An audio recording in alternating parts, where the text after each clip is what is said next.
The federal government says the current hardship Nigerians are experiencing while trying to get the new NAIRA notes is a temporary situation that is needed for the country's economic growth. Minister of Finance, Budget and National Planning, Zainab Ahmed, said this on Thursday while briefing newsmen at State House, Abuja. Kende Amodu reports. Scenes of Nigerians on lengthy queues struggling to access new NAIRA notes have become a worrying but familiar sight in the last week. Most citizens believe the federal government is aloof to the suffering of the people, but the Minister of Finance says this is far from the truth.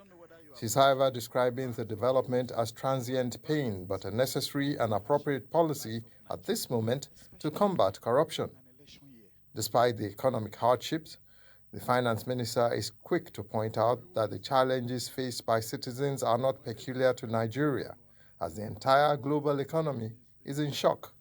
Like most economies across the world, the Nigerian economy is challenged on many fronts. Factors impacting the current economic situation are driven by an interplay of external as well as internal causes, which are manifesting in several ways.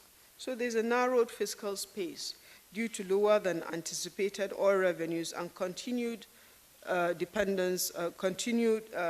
expenditure on fuel subsidy. There's also high inflation due to higher fuel prices, rising food import prices, as well as the impact on transportation costs, amongst other factors.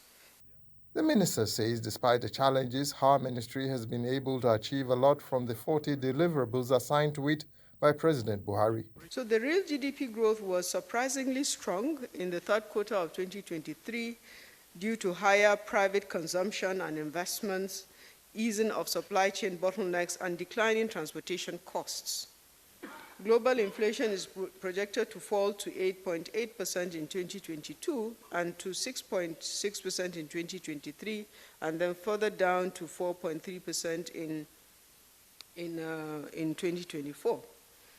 She listed the achievements to include an increase in the non-oil revenue share of total federal government revenues from 30 to 73%, the introduction of the Annual Finance Act, and the launching of the Road Infrastructure Development and Refurbishment Investment Tax Credit Scheme. From State House, Abuja, Kende Amodu, Trust TV News.